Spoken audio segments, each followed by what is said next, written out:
რადიო მაესტროს ეთერშია გადაცემა რადიოაქტიური ზონა თამარ გლონცთან ერთად. მოგესალმებით, უსმენთ რადიო მაესტროს ეთერშია გადაცემა რადიოაქტიური ზონა, სტუდიაში მუშაობს თამარ გლონტი და მოკლედ დღის მთავარი თემების შესახებ. საკონსტიტუციო სასამართლოს რეფორმასთან დაკავშირებით განცხადებები ბევრი გვინახავს, თუმცა რას გულისხმობენ უცნობია. ასე გამოეხმაურა საქართველოს საკონსტიტუციო სასამართლოს თავმჯდომარე გიორგი პაპუაშვილი იუსტიციის მინისტრ თეა წულუკიანის მიერ გარკვეული პერიოდის წინ გაკეთებულ განცხადებას, რომლის მიხედვითაც საკონსტიტუციო სასამართლო რეფორმას საჭიროებს. მისი თქმით, რეფორმასთან დაკავშირებით განცხადებები და ხელისუფლების მხრიდან კრიტიკა საეჭვოდ დაემთხვა უგულავას და რუსთავიორის საქმესთან დაკავშირებით საკონსტიტუციო სასამართლოს მიერ მიღებულ გადაწყვეტილებებს.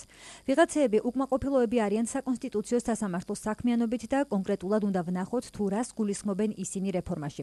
ხელისუფლების მხრიდან კრიტიკა საკონსტიტუციო სასამართლოზე საეჭვოდ დაემთხვა უგულავასა და რუსთავიორის საქმესთან დაკავშირებით საკონსტიტუციო სასამართლოს მიერ გამოტანილ გადაწყვეტილებებს, განაცხადა პაპუაშვილმა.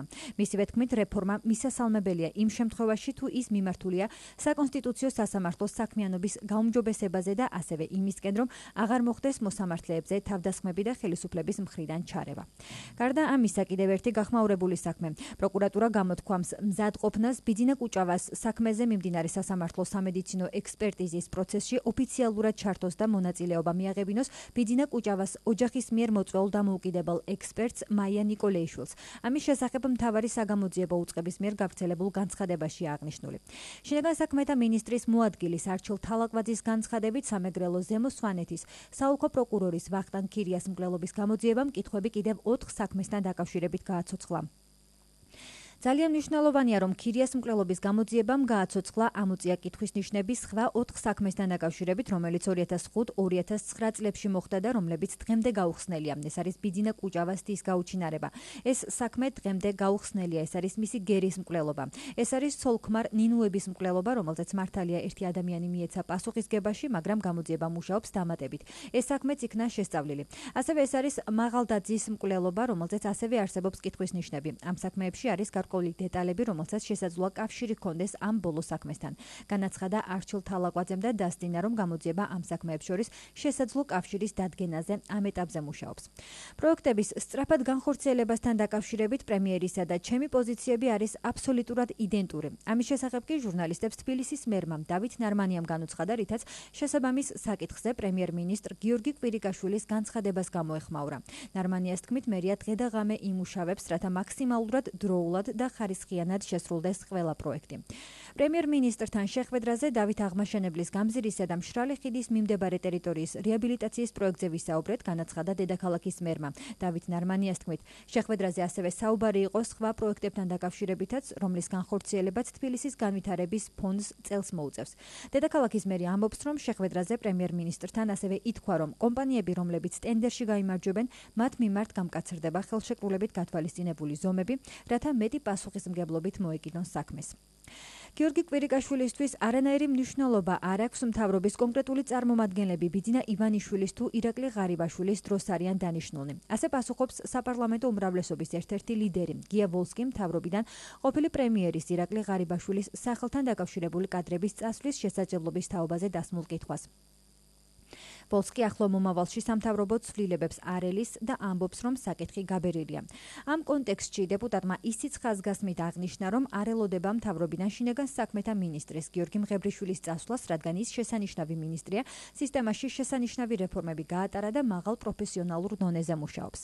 არსებული ინფორმაციით მთავრობა შესაძლოა ირაკლი ღარიბაშვილის სახელთან დაკავშირებულმა მინისტრებმა დატოვონ. ამ კონტექსტში მოიაზრება გიორგი მღებრიშვილი და სოფლის მეურნეობის მინისტრი ოთარ დანელია. ასევე ირაკლი ღარიბაშვილის კადრებად ითვლებიან კრიზისების მართვის საბჭოს ხელმძღვანელი მინდია ჯანელიძე და მისი მოადგილე ალექსანდრე ჭიკაიძე. საპარლამენტო უმრავლესობის წევრი ნუკრი ქანთარია ვარაუდობს, რომ კოალიცია საპარლამენტო არჩევნებში ერთიანი სახით წარსდგება, თუმცა როგორც დღეს გამართულ პრესკონფერენციაზე ქანთარიამ განაცხადა, პოლიტიკაში არაფერია გამორიცხული, მათ შორის არც ის, რომ კოალიცია დაიშალოს და ქართული ოცნება სრულიად დამოუკიდებლად გავიდეს არჩევნებში. რაც შეეხება რესპუბლიკელებს, მისივე თქმით, ასევე არანაირი სიმპტომი არ არის, რომ აღნიშნული პარტია კოალიციას დატოვებს. საქართველოს პრემიერ-მინისტრი გიორგი კვირიკაშვილი ფიქრობს, რომ პარლამენტში პრეზიდენტის გამოსვლა აღარ უნდა იყოს მითქმა-მოთქმის საგანი. ამის შესახებ პრემიერმა ჟურნალისტებს განუცხადა, როდესაც უპასუხა კითხვას, დაესწრება თუ არა პრეზიდენტის ყოველწლიურ გამოსვლას პარლამენტში. ფიქრობ, მიუხედავად ოპონენტების შესაძლო განსხვავებული მოსაზრებისა, ვერავინ გაექცევა იმის აღიარებას, რომ საქართველოში სახელზე გვაქვს ინსტიტუციონალური დემოკრატიის მშენებლობის ძალიან პოზიტიური პროცესი, რაც შეეხება პრეზიდენტის გამოსვლას პარლამენტში. მე მგონია, რომ საერთოდ ეს საკითხი აღარ უნდა იყოს რაღაც მითქმა-მოთქმის და დღის მთავარი თემების საგანი. მე მგონია, რომ საქართველოში არსებობს ინსტიტუციები და მათ უნდა იმოქმედონ ისე, როგორც ინსტიტუციებს შეეფერება. ასეთი იყო გიორგი კვირიკაშვილის განცხადება თემასთან დაკავშირებით. პრეზიდენტი გიორგი მარგველაშვილი კი პარლამენტში რეგლამენტის შესაბამისად თებერვლის დასაწყისში უნდა წარსდგეს. პრეზიდენტის საკანონმდებლო ორგანოში სტუმრობის პროცედურას რეგლამენტი განსაზღვრავს, რომლის გათვალისწინებით პარლამენტი როგორც წესი ქვეყნის მდგომარეობის უმნიშვნელოვანეს საკითხებზე პრეზიდენტის ყოველწლიურ მოხსენებას საგაზაფხულო სესიის პლენარული სხდომების პირველ დღეს ისმის. რეგლამენტის მიხედვით პარლამენტის საგაზაფხულო სესია თებერვლის პირველ სამშაბათს 2 თებერვალს იხსნება, მაგრამ შესაძლოა პრეზიდენტი პირველივე სხდომაზე არ გამოცხადდეს, რადგან გასულ წლებში ის უწყებას 21 თებერვალსა და 31 მარტს ესტუმრა. პრეზიდენტის საკანონმდებლო ორგანოში სტუმრობის თარიღი კონსულტაციების შედეგად გადაწყდება. თუ გიორგი ქადაგიძეს აქვს სურვილი, რომ მოვიდეს პარლამენტში და ანგარიში ჩააბაროს, პარლამენტი ამის დროს გამონახავს. ამის შესახებ დღეს გამართულ პრესკონფერენციაზე საპარლამენტო უმრავლესობის წევრმა ნუკრი ქანთარიამ განაცხადა. მისი თქმით, გიორგი ქადაგიძის მიმართ იყო გარკვეული კითხვები და წასვლის დროს ცუდი არ იქნება მისი ანგარიშის მოსმენა. საქართველოს ეროვნული ბანკი წარმოადგენს საქართველოს ცენტრალურ ბანკს და მისი სტატუსი განსაზღვრულია ქვეყნის კონსტიტუციით. გიორგი ქადაგიძეს ეროვნული ბანკის პრეზიდენტის რანგში უფლებამოსილების ვადა თებერვლის ბოლოს ეწურება. სწორედ გიორგი ქადაგიძის 7 წლიანი მუშაობის შეფასება იქნება გადაცემის თემა დღეს. რადიოაქტიური ზონის სტუმრები იქნებიან ექსპერტი ეკონომიკურ საკითხებში ემზარ ჯგერენაია და პოლიტოლოგი და ეკონომისტი ვაჟა ბერიძე.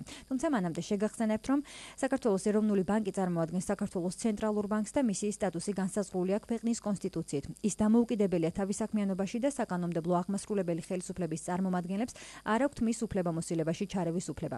საქართველოს ეროვნული ბანკის როგორც ქვეყნის ცენტრალური ბანკის უფლება-მოვალეობები, საქმიანობის წესი და დამოუკიდებლობის გარანტია განისაზღვრება საქართველოს ეროვნული ბანკის შესახებ საქართველოს ორგანული კანონით.